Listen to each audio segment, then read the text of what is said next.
This week on This Too Shall Pass, Andre went to homecoming, and I did not know how to tie a tie. I YouTubed it. I watched it over and over and over, and I was like screaming. If it was a tampon, I got you. A tie, I don't wear them. I didn't know you had to make the tie. I don't make my earrings. I just click it on. I thought you clicked it on like an accessory. Help me out, please. I ended up running across the street to my neighbor with tears in my eyes. I flagged him down like airport security. I leaned my black head in his car and was like, can anyone in here tie a tie? I was grateful to be in that situation that someone could help, but on the same side, I was like, when's the last time my son heard from a male that you look good, you look nice, I like how you put that together. He only hears it from me. welcome to the This Too Shall Pass podcast. Trust me, I know life can be. This is an inclusive space for our stories and lessons to be heard and learned from without judgment, because this too shall pass.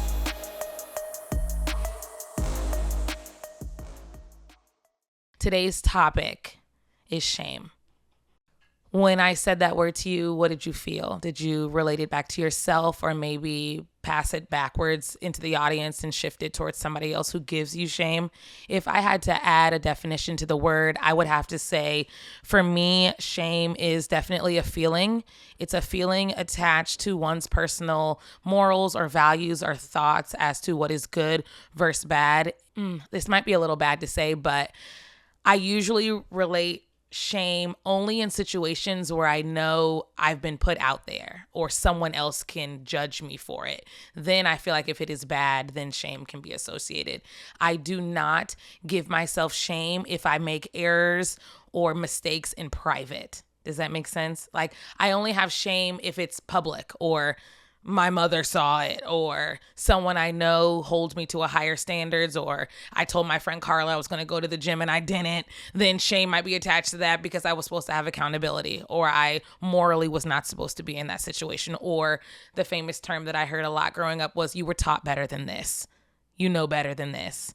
So I would love to dive deep into shame with you guys today, only because I think there is beauty and light to shame as well. It's not all negative. I do think it can be used as the steering wheel. It shouldn't be the driver in which moves you in life, but it should be able to keep you within the bumpers. It should be able to steer you in either a good or a negative way. If I say good shame, what do you get from that?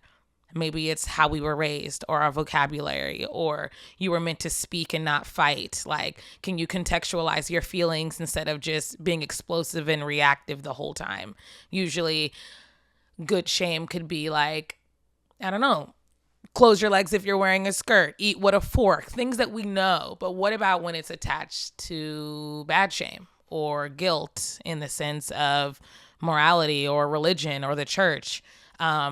I, here, Ariel, am a Florida girl, and I was raised from birth to now in the church. I feel like I never saw or understood the wholeness of my religion until I was an adult, until I was able to put context and personal stories behind, some of the pages of the Bible. Not saying you have to be Christian, but that is the faith that I fall in. At first, church was good, but I didn't have any texture to my life. I didn't have any speed bumps in my life as a child. Your life is fine. Your parents raise you, hopefully, and you're fed and you eat, and it's not really good versus evil, right versus wrong. There was no shame attached early on because I felt like my life was mainly controlled.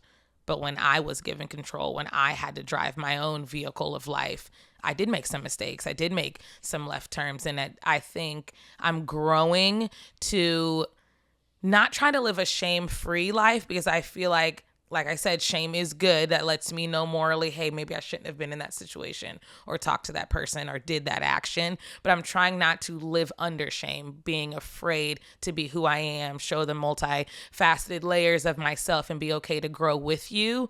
And sometimes it pops into my head also, tell your truth and shame the devil. Sometimes your truth is not always beautiful. Sometimes it is rough. It is written on paper that we wish we could erase, and maybe we did some things in front of people we probably shouldn't have. So If you would allow me to be a little bit vulnerable with you here in this moment, I will go ahead and break into Ariel's top 5, and it will be a segment that I break down to you 5 moments in my life that I can remember vividly that have either brought me shame, around these people I feel shame, or around these situations in which I wish I would have done better. All right, so if we start with number 1. Number 1 in my top 5 of how I felt shame the first time, I would say school. For me, school is somewhere where it was very evident for the first time I did not fit in. And I guess you're going to need more context than that. I get it. I was a very poor reader in school. And I felt like in primary school, now looking backwards, those are the fundamentals. Like there's nothing but reading, sight words, spelling words, and vocab tests, kindergarten through 4th grade. Like that is the main meat of the meal, cream of the pudding, whatever you want to call it. It was reading. And that was a subject I struggled in. And that was a subject that my peers at home, being my siblings, did not struggle in. So my mother was an avid reader. My dad read a lot. My brothers didn't struggle in reading at all. And then there was me. Like, I mean, anything more than 4 letters tripped me up. My E's were backwards. I grew up in the 90s, so this was before dyslexia was a thing, but that was definitely me. My 3's were backwards. My E's were backwards. I struggled with long context reading that didn't have to relate back to a topic that I liked. So when we used to read those passages in school, like Johnny went down the river in the rowboat to an island where he found a goat, and I'm gone. I was either sleeping or staring off into a corner or doodling or making those little 3-line X's on the paper that everyone used to make because it just didn't interest me. And with the lack of interest came a lack of attention. The lack of attention meant that I missed a lot of fundamental reading things that I think held me back. In a way, I avoided that shame of people not knowing that I'm just going to say I could not read. Not saying I struggled. I was 0. I was low. Behind reading is what they used to say. Behind your grade. I used to cause a scene in class. I was okay with being known as the bully as long as people knew that I could not read. So I would pick on other people, or I would cause a scene in the classroom, or I would make a farting noise with my armpit, or I would make a class joke because it would take us off course, off track. Everyone would laugh and we didn't have to circle back and focus on the moment that I did not know what was going on. I did not understand. And then at home, I would either fake the grades on my report card for that reading class, which brought me shame and disappointment because then my dad or my parents would like celebrate me or take me to eat or get me a gift for something that I knew in my spirit I didn't deserve, but I didn't know how to say, I didn't know how to read. And then a part of that shame that led me to lying, I had to keep up with that lie. Like I couldn't have an A in reading now and then an F next semester. So I had to keep getting better. I had to keep hiding the letters home from my teacher who wanted to speak to my mom about reading because she's reaching out and I'm trying not to have the letters go home because I didn't have an A like I showed my parents. I had a D or an F. This was also in the good times where if you pulled that plug on your house phone, the phone didn't ring. This was before iPhones and your teachers could text your parents on an app and the principal had your mom on Facebook and they Twitter friend. None of that existed, okay? We barely had AOL online where we can chat with our friends and we had one computer. And if you got on the computer and someone was on the house phone, one of the two didn't work. It was not a simultaneous. There was no Wi-Fi in the air where your internet is. If you weren't plugged in, it didn't work. And if it didn't have batteries, it didn't work. So I would just rush home early and unplug the phone. It was just that shame led me to lie. And it was a lie I had to keep up with for a long time to then get praised and rewarded for something that I knew I didn't deserve. So I'd say that's the first time that I can remember having shame and definitely processing it the wrong way. But that's how I processed it as an elementary school kid. The second one for me, I would say parental expectations. And this is way more than just being an avid reader. This was parental expectations as being a daughter. This is parental expectations on being a Black woman. This is parental expectations on parenting, on womanhood in general. I felt like if I dropped the ball in this aspect of who I was going to unravel. This started early. I was very much so a tomboy. I wore skirts and the dresses if I needed to, family pictures, Easter, church, But I had two brothers. A lot of the kids in the neighborhood were boys. And it's not that I was a boy. I just wore overalls or jeans and a baggy t-shirt. And I climbed trees instead of playing with dolls. And I rode the skateboard instead of jumping rope. Like, I just did a lot of what the considered then the opposite sex things to do. I didn't have a lot of pink things, didn't have a lot of girlfriends, and I was the only little girl in my house. So I felt joy in other aspects that I felt like maybe some of my peers didn't. And with me having two younger brothers, they usually shared a room and I didn't. So it led to a lot of isolation. I was by myself a lot. So I think people think of, having your own bedroom is like superior and helpful. But I think when you're dealing with a lot of internal shame, I think it is probably more isolation than what was needed.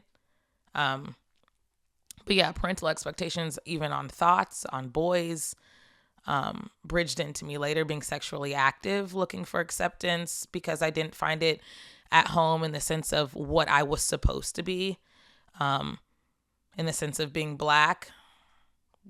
There wasn't a lot of example outside of my mother. I didn't live in a very predominantly Black area.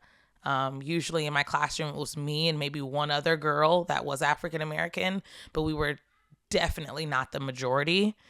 And if we were there, I hated feeling like my skin color meant that I should have been happy to be there. I should be proud to be in this classroom because not a lot of Black kids are here.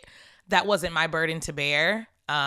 So I felt like there was a layer of expectation to be better because there's not a lot of Black people here. So if you are Black and in this room, you should hold yourself to a higher standards. But I was 10, a 10-year-old that couldn't read. So, I mean, it just got worse and worse. Expectations on my hair, I guess on loving myself, what was considered the normal. Like I said, if it was just me and Kelly that were Black, the Black girl in my class's name was Kelly. Let's start there. Kelly and Ariel were the two Black people in the room, not Shawanda and Shatifa. So we were already had white names in a predominantly white area. So no one had poof balls. No one had the Knickerbocker knobs on the bottom of their hair. There wasn't a lot of barrette action. There weren't a lot of braids, So I felt like the isolation with the shame and who I should be and how I should be so appreciative to be in those rooms, parental expectations of, I don't think they were bad. I just think the layer of expectations from my parents was heavy as a child, and I didn't know how to process that with good verbiage. I think kids don't know how to express themselves as well as adults. I think that's fair to say. I think we've gotten better as a society with giving your children voices, but I still think even the voices that I've allowed my children to have, and I say allowed because I had a voice as a child, but I wasn't allowed to use it, if that makes sense. I was slapped in the mouth if you said too much, stay in a child's place. Little girls should be seen and not heard. So I had a physical voice, but I did not have the ability to use it. So just because I do give that platform to my kids to use their voice, I still know how to verbalize my wants, my needs, and my boundaries better than my 9-year-old daughter.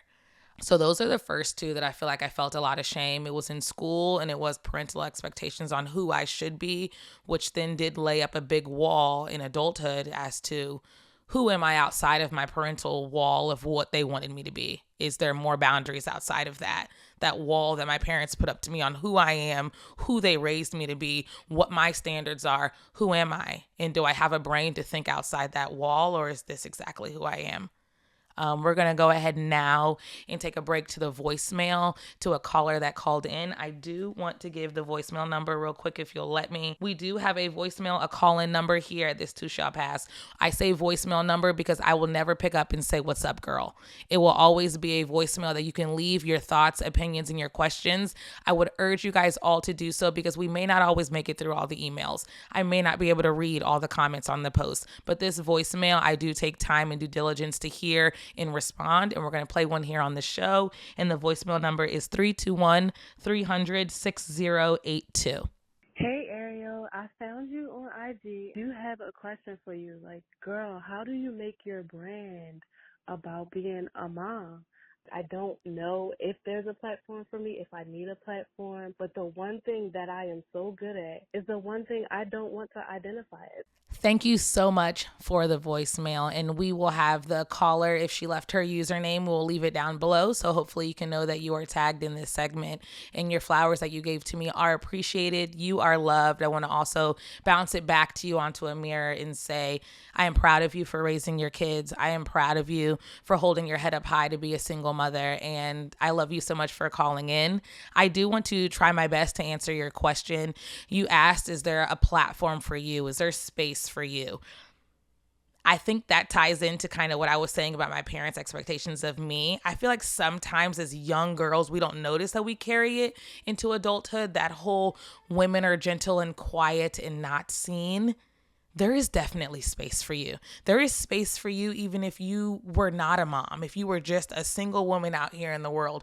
I encourage you all to be okay with taking up space, to be okay with being seen, to be okay to let your light shine and hopefully encourage others to do the same. But do not ever ask if there is room for you, if there is space for you.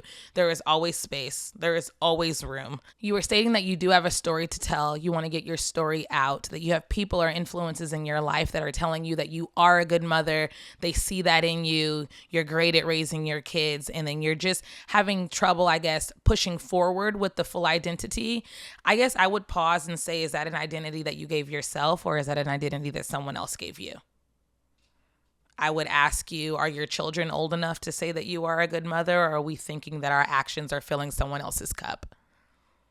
I think it is very positive to know that we are only the best that we can be in the situations that we are given, and our minds can only grow as far as what we've seen. So have you gotten yourself in a women's group? Have you gotten yourself in a mom's group to see, filter, and touch different situations, different styles of parenting? Not saying your parenting is not good, because you may be A1. You may be just like me, where everyone showers you with all this good blessings of motherhood, but we sit alone in our closets and wonder, could we have done better?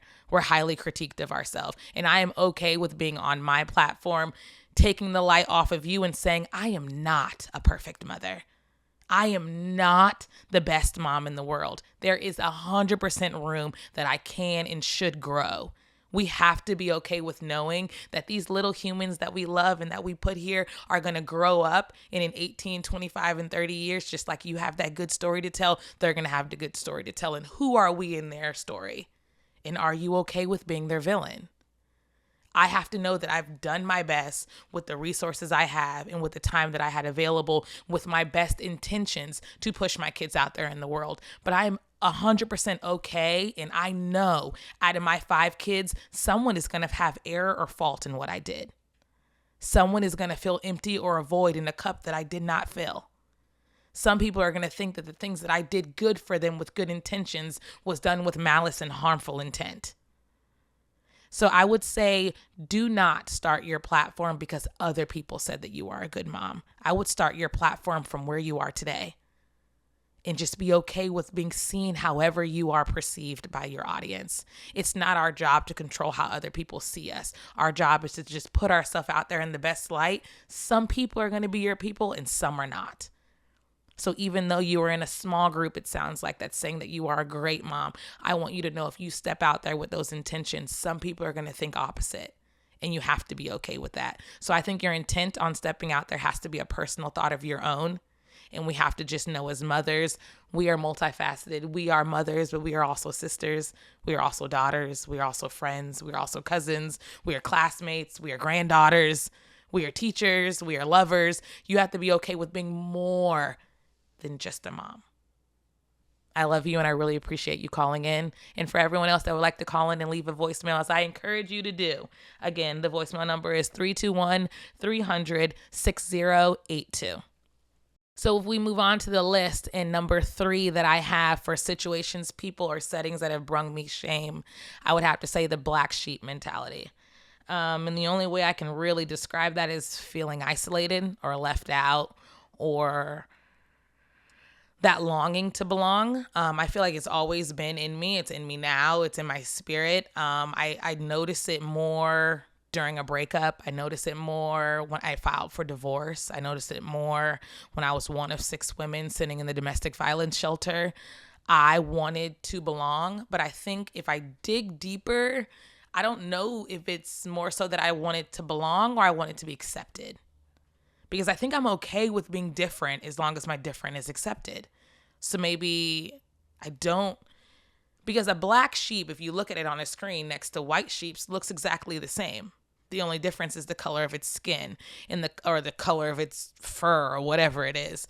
And that is something external, not internal. So is it just that we don't appear to fit in on the outside, even though we are technically the same? So I struggled with that a lot.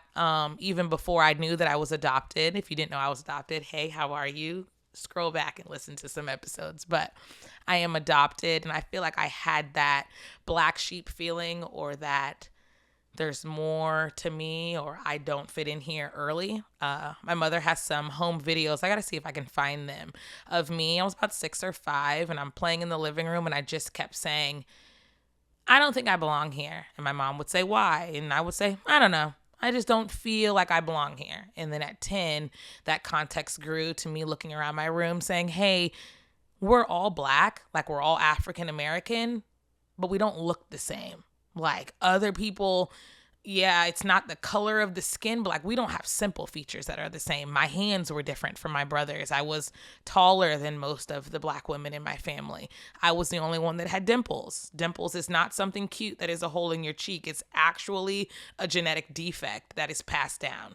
So when I was in science class in the 6th grade and my teacher was going through anatomy and he broke down who had dimples in the room, it was me and 2 other kids. We weren't related and we weren't all black. I was black, one was white, one was something else, but we all had dimples.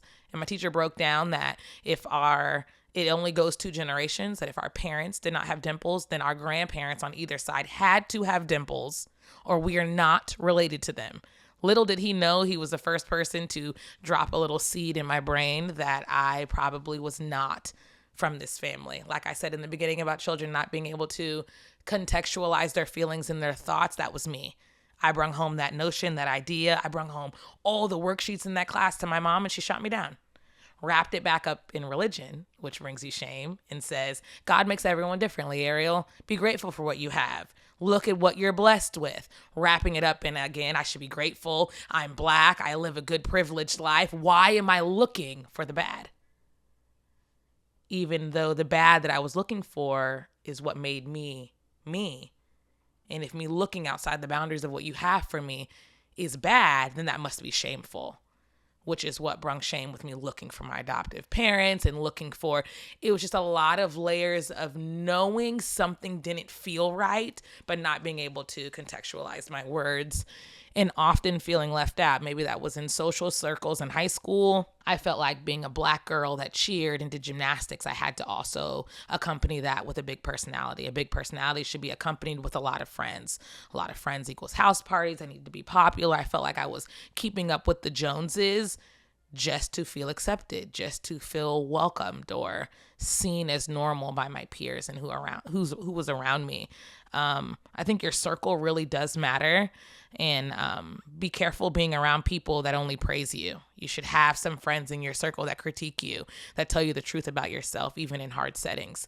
Be careful with saying, oh, I can't talk to her because she's not safe for me. Not saying that's not probably a true statement, but be careful if you're listing people as not safe because they put you in situations where you have to talk about things that make you uncomfortable. Like, hey, I don't like when you speak to me like this out in public. Hey, you lied about me yesterday when we were talking to David. So is the situation uncomfortable for you, or is that person really not safe for you? Be careful shutting out people that tell you about yourself, that tell you some of your flaws, because I do think there's still love there in critiquing. Just like I told you, there's still love in shame. It does keep you within the boundaries, and it is a point that you could self-correct, and it's an open flowing circle, and it should be that way. You should be able to be honest with your peers and your setting and your surroundings, and it should be able to be received and corrected, vice versa. So we're going to go ahead and go into number 4 for me, which is my kids' fathers, which brings me a lot of shame. But before I tell you how I feel about it, let's jump to this clip from social media. I was younger, I used to play a lot of ping pong with my pops. Y'all know ping pong, right? Y'all know the little table tennis thing? Okay, I'm just making sure. We know ping pong. We don't know no daddy, though. Oh, y'all can't relate. It's above me. Can't relate to that one. Ping pong, bro. But I couldn't even get a hook. I ain't never played ping pong, my daddy. My bad, dog. Yo, I'm like, why y'all looking at me like that, bro? That's why I'm like, y'all know ping pong, right? The trigger word wasn't ping pong, it was daddy, bro. Ain't got that. He said, oh yeah, he played ping pong with his dad? He said, what you mean, on your visits? I'm like, nah, my pop was in the crib. He was in the crib, man. My pops passed when I was younger. His pops in jail. So it's like, we had to like be that. Okay. Our group is so close, bro, because we had to be like that father figure for each other. Wow. Ooh, I'm not going to cry on this episode. I am not going to let me get there. But yeah, the pain point of my kids not having a present everyday father is heavy. It is something I feel often. Talk to us about this clip.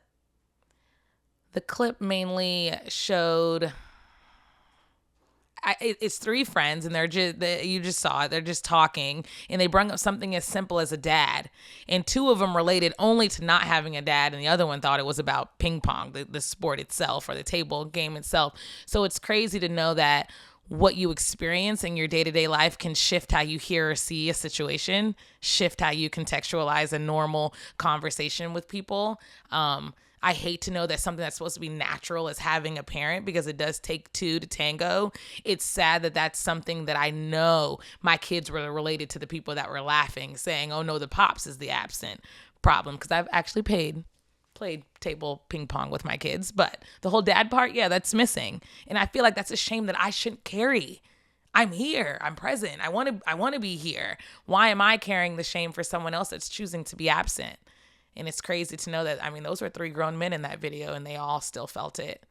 One in love and two in an absent. You can see it in the facial expressions, how they dropped at the end, talking about one was deceased and one was in jail. One of my children's fathers will not be out until Owen is probably 17, which would make TJ and Aaron well into their 20s, which puts me damn near in my 50s. So Owen's going to go his entire childhood from 1 to 18 with not his biological father in the home. My two over, Owen at least got to experience their dad for some of it, at least till kindergarten, second grade-ish. And then it was back and forth, shuffling between single parents. So sometimes with him, sometimes with me. And then now he is not there. Andre's father is out in the world, meaning like not incarcerated, but he's not present in his life at all in any way. It's actually a lot of begging on my behalf to make him show up, and then I don't. Even when he shows up, I still feel guilt. Like, why did I have to do all that? So much shame on, why did I give you this father? But then I'm thinking in my head, I didn't even really mean to make you. Like, I wasn't even purposefully trying to be a mom in the action of having sex. I know my 16-year-old self wasn't thinking about parenthood. I wasn't even thinking about womanhood. I was doing an action that brought pleasure to me, which gave life to someone else, and I didn't think of the full circle ramifications of what my actions were doing as a child. And my second child, Haley, her father has now moved back to Florida, which is like bringing up a lot of this shame and feeling more consistently. I've always felt it as something I've always prayed about, but now it's like in my face, because Haley's dad is present. And when I say present, I mean at every game on Fridays. He'll come in town just for her to get her glasses changed, back to school shopping. We see him at least 2 to 3 days a week. He will take all the kids, some of the kids, none of the kids, just me, just Haley, bring his wife, their kids. So it's becoming like a sick blended family, sister wives kind of situation. And I'm like, how did I get here? Is this what I prayed for, Lord? Like, did you read the facets of my prayer? Or is this just like a open door invitation? But it makes some of my kids look at him and be like, wow, Haley's so lucky, excluding Haley from them, or saying, oh, what I would do to have a dad like Haley, when their dad is out and able to do it, but chooses not to with his own free will. And I know that shame makes me overcompensate as a mother, because I'm thinking, okay, if we had a 2-parent household, or if this child had a participating father, how much further could we be financially? How much more could this child have physically? How much more whole or value may this child have? Because now I struggle with, do I tell my kids I love them more than what I want to say it? Because if they had two parents, maybe the word I love you would be said more. Do I hug them more? How do I fill this void? And that other person doesn't even know that their absence holds weight. I spend so much time in therapy, boys to girls clubs, boys to men, resource centers, Black men building followers, which is just Black mentorship programs that are funded just to help support Black boys that don't have a positive role model in their life. Because sometimes it is found more outside of sports and soccer and football. Every Black kid without a dad does not have to be in the NFL. Every Black kid without a dad does not need to be dribbling a basketball. Maybe that kid needs to be read to or taught how to drive or taught how to shave. Something that really brought me to my knees recently about this topic is Andre went to homecoming. He is a junior.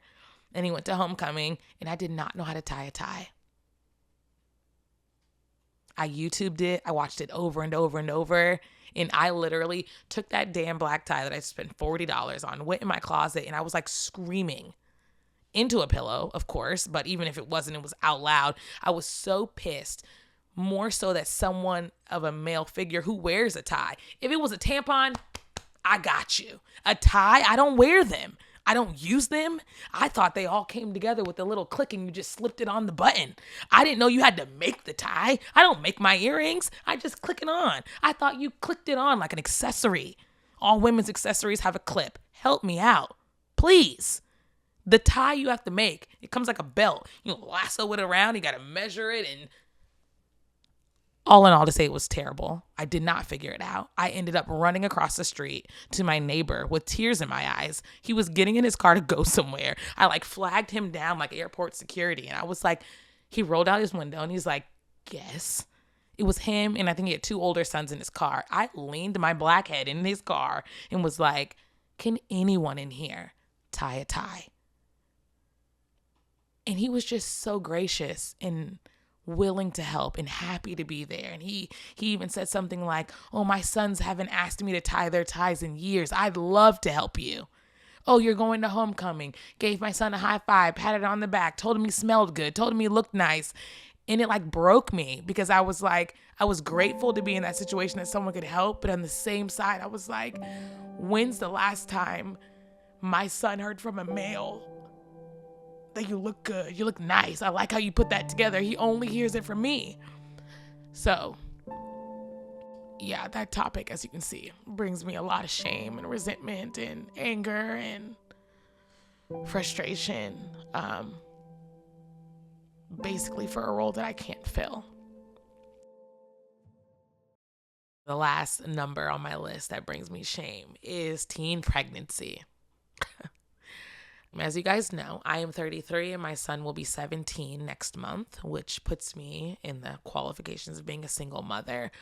But the shame that comes with it loops up into the other ones. And I actually never noticed this until I made this list on how it all loops into isolation for me and not feeling included or loved for who I was in that moment unless I was perfect. So yeah, teen pregnancy, we don't have to go down the act of how it happened. I was young, I had unprotected sex, and I was pregnant. But teen pregnancy led to my mother trying to control my outcome. I was bribed in numerous ways to get an abortion and kill my child.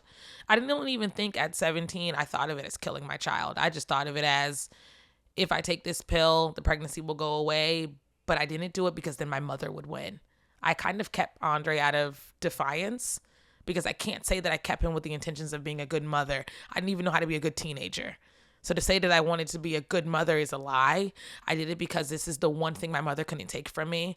This is a person that I would have put here on this world who will love me for who I am. I'll be able to love my son the way that I felt like my parents should have loved me. And this will finally be somebody that I thought would look like me. So it does all circle back to that black sheep, that mentality of being left out. And it was a lot of defiance, but me deciding to keep my child meant that I ended up in 2 teen homeless shelters, unaccompanied as a minor, alone with a bag. My parents didn't talk to me for months. I was left in a facility with people that were way older than me. Some were my age, but some were older than me. Again, back feeling manipulated, not included. I lost my school, my friends, my cell phone, who I could speak to. Even though me and my parents were butting head, I still loved them. And now I had no guidance at all. And they were kind of showing me that if you choose this option, you're choosing wrong. And choosing wrong means that we will not be here. So that left me at 2 homeless shelters. That left me in a teen pregnancy school for 2 years. And ultimately, I think set me on the track of continuously looking for acceptance because I didn't find it. I think even though teen pregnancy, I'm not an advocate for it. I'm not saying it's a good choice, but I'm just saying to us parents now that we are the adults, if you get put in the situation where your child does happen to be pregnant, I think there's a lot of correction that can happen with inclusiveness. I don't think all timeouts should be served alone, especially if it's not a criminal act. I feel like loving your child through their mistakes also has positive remarks. I don't think everything they do wrong means they need to sit in timeout by themselves. They need to go to their room by themselves. They need to go to a homeless shelter by themselves. We're not going to talk to them. They're going to sit in the back of the car. My mother would do control things like, Ariel didn't do this, so we're going to all go out to eat, and she's not included. So which means I had food, but it wasn't what they ate. It wasn't McDonald's or Wendy's. It was leftovers. So I just think a lot of shame can also be wielded as control. And I think a lack of control shouldn't be your only option. Just like I don't think always whooping your kids, does it work in the moment? Yes. But when that child is now 18 or that 21-year-old man is looking at you, you're going to whoop him then? No. Your hits don't hurt anymore. The control doesn't hurt anymore. But the marks that you left on his self-conscious, the shame that you left him with, the grief through, and the pressure of who am I outside of my parents' household will still be there. So I think we should all be very mindful, walk together in this journey of holding, carrying, and living through our shame together. Shame is not always bad. It did let me know a lot of times I shouldn't be in these situations. Maybe she's not my friend. And maybe having unprotected sex was a way to fit in, but I don't think it fixed the problem at all. So in the comments below, wherever you are listening or watching this, I would urge you and encourage you to give me a little bit of vulnerability from yourself as I give it to you. And I'm going to show you how shame has made me do things that I probably didn't want to, but it'll control your self-conscious and control how you move in this world and how we can maybe shift that in a positive way to give ourselves back to the community. I feel like it's always needed to show vulnerability, to help a lending hand if you have it, and to spread education. So for me, all of my shame led me to lie, and the way that I overcome that is by creating this too shall pass and telling my truth. Shame has led me to overcompensate with my kids, or probably in relationships as well. And the way that I can do that is show up as I am and show up with what I have and be truthful and honest in my vulnerability and hope that I'm accepted for who I am. Shame has showed up to me in forms of isolation. And for isolation, I think I've helped myself, or I'm learning to help myself by being publicly vulnerable, whether that is with you guys on social media, here on my podcast, in my day-to-day life as in my jobs, or with my kids at their school. And then lastly, I've tried to not allow the lessons that shame has taught me to then use that as control with my kids. I see that a lot of my shame stemmed from childhood. And I think that's why maybe a lot of therapists and settings will always say, go back to your inner child, go back to who you were, go back to this. I feel like a lot of ourselves and the layers start there. So if I release control, I allow for acceptance of myself and others for exactly where they are then and in that moment. And if I can leave you with a little reading tip, this is something new we've never done on This Too Shall Pass, but I've tried to, not saying I'm getting outside of watching shows and movies because that will always be my vice, but I'm trying to introduce a new one, which is books. I have a recommendation from Carla. Carla Willimaris runs Idea to Launch. If you want to start a podcast, that's a shameless plug there. Reach out to her because she will, not saying she will change your life because she does push you to do the work yourself, but if it comes to getting your story out there in a professional and positive way, she will definitely help you do so. But the book that she has encouraged me to read, because I told her that I was interested in reading more, is The Big Leap. I have The Big Leap on, everyone has a public library. If you don't, get on Google, because you do in your area. Find your local public library. They all have great apps. And then for my The Big Leap, the book is by Gay Hendricks, and I listened to it. I didn't have to sit down because I didn't have that much time to sit down with a physical book and paper and just read openly. But I did have time to listen to it on audio. So I'm recommending the book because I think it helped me internalize some self-sabotaging moments that I do to myself. He does a really good job intellectually breaking down why we may randomly get sick right before a big opportunity, or why we can use self-sabotage to keep us, I think he says, outside of our zone of genius. So he really breaks down how the people around you is important to shift your circle every time and again, because people get used to you and who you are right now. And as you grow and as you change and as you learn and as you heal and as you evolve, your circle may need to do the same, and to not feel shame or resentment towards that. So I felt like this has been a beautiful book. It's definitely helped me with my shame. And I hope that it can maybe help you and shed some light onto yours, because we all deserve to grow and to heal and to live out our purpose here on this earth. So if you will allow me to, I will recommend that book to you. If you are following us on YouTube or Instagram or listening to us here on audio, I would love to have you comment, subscribe, follow us along throughout this journey so that we can possibly answer some of your questions or take your feedback into the show. And it does help us grow and get out to more of an audience. So I love you. Again, this is This Too Shall Pass. My name is Ariel. Find us on Instagram, anywhere that you listen to podcasts, as well as YouTube. And I'll see you in the next episode. Bye.